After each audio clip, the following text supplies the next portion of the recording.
All right, Shalom. First and foremost, I want to give all honor, praise, and glory to Yahweh, Bahashem, Yahweh Shai, Bahashem, Rakakwadash. Double honors to our apostles, our elder bishops, a great millstone and Ruel. Peace and salutations to the hopeful elect, pushing the true doctrine across the four winds of the earth in all truth and sincerity. I'm Lamar Ariyah from Mississippi Count. Lord willing, this be an edifying lesson. And this just a quick lesson. GMS quick hit through the spirit and just going into, how Trump 47 pretty much, you know, lied to the people. All these maggers, these that had faith and believed in him, trust in his word, he's proven to be a liar. The scripture goes into that he's a liar and the father of it. So he's gave all these speeches during his campaign in 2024, giving all these words of comfort, all these things he's going to do, all these things he's not going to do, America first, his primary uh, goal was to make America great again, right? And lo and behold, America is none of his concern, man. He's only concerned about, the land of Israel, the small hats, and doing the bidding of the elite. And this is what the prophets have been telling people, man, that this devil had no intentions on making America great again because they have an agenda. They want to bring forth a digital system. They want to merge man and machine by way of transhumanism. They're going to do away with the government that the people know of and bring forth, a government of technocrats, man, scientists, things of that nature.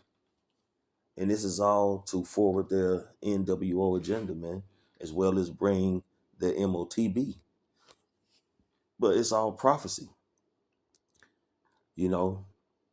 But he got these people believing, or had the people believing, that his interest was in America and Americans, right? Americans. But in actuality, and he's proven that he's about doing the bidding of the elites, Ben Nadahu got his hand in his back, controlling them, you know. The elite are controlling both wars, both sides of the war. Prophecy is being fulfilled, man, at the end of the day. And we're seeing it, man. And the people that didn't believe it, we always refer to Romans 3:3, man. But at the end of the day, the Lord's words are going to go forth wherefore he sent it, man. So like it. So this is the book of Ecclesiasticus, Sirach, and the Apocrypha, starting at verse 10. Never trust thine enemy. Who is thine enemy? That's one reason our people, the Israelites, are in a predicament they're in, because they don't recognize or understand who their enemy is. The enemy are the biblical Edomites, the so-called white race of today, man. All right? From the least to the greatest. All right? For like iron rusteth, so is his wickedness. He's guaranteed to be wicked. He's guaranteed to be that serpent. He can't help it. It's in his DNA. He's programmed that way. He's estranged from the womb. He's born to be the wicked. He is the wicked. So no matter what he does, what he says, how polite he may act or present himself to be, he's wicked. He can't help himself. Just like a fish can't help but swim. It's a part of his life. It's his habitat. It's what he do, swim. So the wicked can't do nothing but be wicked. All right. Though he humble himself and go crouching, yet take good heed and beware of him. Yeah, it's not gonna be in new wars. America first, jobs coming to America, blah blah blah, right?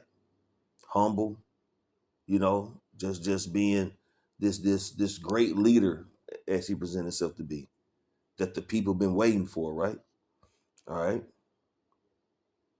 And thou shalt be unto him as if thou hast wiped a looking glass, and thou shalt know that his rust had not been altogether wiped away. Because you can't wipe it away.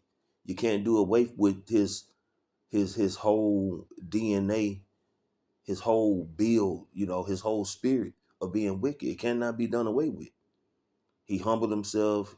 He'll talk a good talk. You know, he'll say this and say that as if it's gonna benefit the people. But at the end of the day, war is still in his heart, as the scriptures say.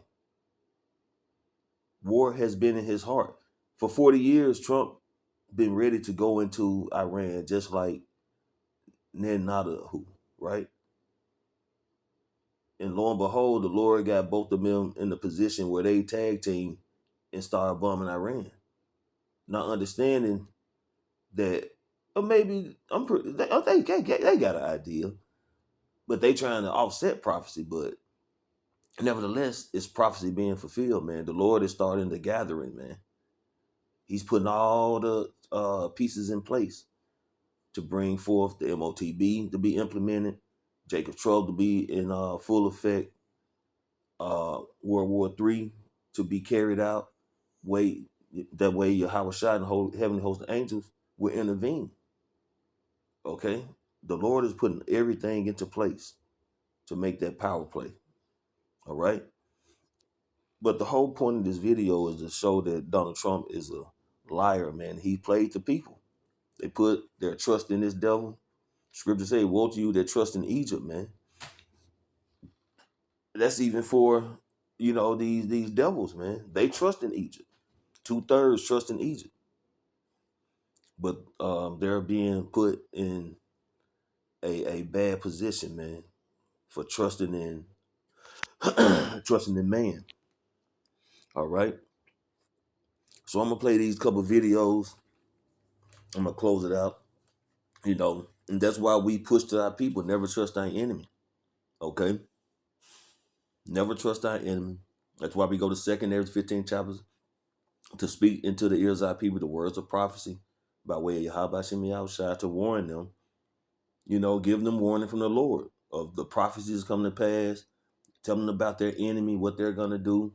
What's that Revelation 12:12 that the enemies come down with great wrath because they know he have but a short time. Okay, this devil he's gonna go all out.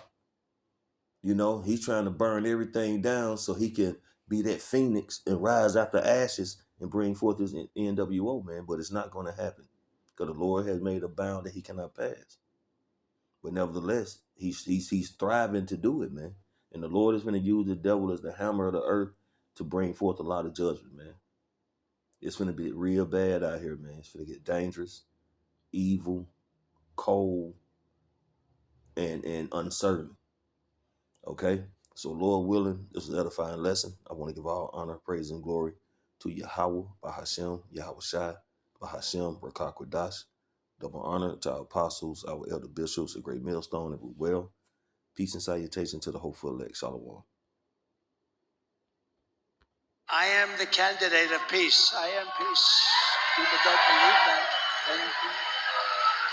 A vote for Donald Trump is a vote for a man who wants to end wars, not start them. We do not want war with Iran. We actually want peace. The Iranians are clearly not very good at war. Perhaps they should follow President Trump's lead and give peace a chance. Kamala is campaigning with warmongers like Liz Cheney. How do you think that is? She picks Liz Cheney, whose father virtually destroyed the Middle East. Liz Cheney, she talks big, oh, I want war. She always wants war. Every time I was with her in the White House, we should attack this nation, that nation, nations that people never even heard of, we should attack. She's a big tough guy. She sits back in Washington, oh, we ought to go and attack Iran, Iraq. We're going to attack everybody. That's why I broke up with her. All she wanted to do is go to war with everybody.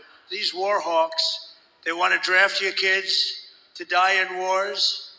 and they will never fight themselves. You know, we'll stay around the country for 15 years, just bomb the hell out of everybody, make everybody miserable. Nobody knows why we're there, you know, the wars that never end. These endless wars that we've been in, I've gotten us out of so many. We don't want to get into wars. We're tired of fighting. I'm the only president in the last 84 years that didn't start a war. Under Trump, we will have no more wars, no more wars, no more wars. We will have prosperity and peace. We will have prosperity and we will have peace. Remember, I'm the president of peace. They said, he will start a war. I'm not going to start a war. I'm going to stop wars. He's going to start a war. I said, no, no, no. My rhetoric is going to keep us out of wars. And that's what happened. My proudest legacy will be that of a peacemaker. That's what I want to be, a peacemaker. We will measure our success not only by the battles we win, but also by the wars that we end, and perhaps most importantly, the wars we never get into. Our president will start a war with Iran because he has absolutely no ability to negotiate. He's weak and he's ineffective. I believe that he will attack Iran sometime prior to the election because he thinks that's the only way he can get elected. Isn't it pathetic? We are finally putting America first. Our policy of never-ending war, regime change, and nation building is being replaced by the clear-eyed pursuit of American interests. I'm proud to be the only president in decades who did not start a new war. Everyone said, oh, he's going to start. They said, he will start a war. I'm not going to start a war. I'm going to stop wars. A few moments later. The lives of courageous American heroes may be lost, and we may have casualties. That often happens in war. Finally, to the great, proud people of Iran, I say tonight that the hour of your freedom is at hand. Stay sheltered. Don't leave your home. It's very dangerous outside. Bombs will be dropping everywhere. When we are finished, take over your government. It will be yours to take. This will be probably your only chance for generations. For many years, you have asked for America's help, but you never got it. No president was willing to do what I am willing to do tonight. So I was asked on this very windy night, speaking of that, to do a thing that we used to do during the campaign. I'll do it. Has anyone heard of the snake? Have you heard it? Should I do it? So this has to do with this subject. And it's been a long time since I've done this one, but so many people are asking, you ready? The snake, on her way to work one morning, down the path along the lake, a tender-hearted woman saw a poor, half-frozen snake. His pretty colored skin had been all frosted with the dew. Poor thing, she cried, I'll take you in, and I'll take care of you. Take me in, O tender woman. Take me in for heaven's sake. Take me in, O tender woman, sighed that vicious snake. She wrapped him up, all cozy, in a comforter of silk, and she laid him by the fireside with some honey and some milk. She hurried home from work that night. As soon as she arrived, she found that pretty snake she'd taken in had been revived. Take me in, O tender woman. Take me in for heaven's sake. Take me in, O tender woman, sighed that vicious snake. She clutched him to her bosom. You're so beautiful, she cried, but I hadn't brought you in by now. You know you would have died. She stroked his pretty skin again and kissed and held him tight. But instead of saying thank you, the snake gave her a vicious bite. Take me in, O tender woman, take me in for heaven's sake. Take me in, O tender woman, sighed that vicious snake. I saved you, cried the woman, and you've bitten me, but why? You knew your bite was poisonous, and now I'm going to die. Shut up, silly woman, said the reptile with a grin. You knew damn well I was a snake before you took me in.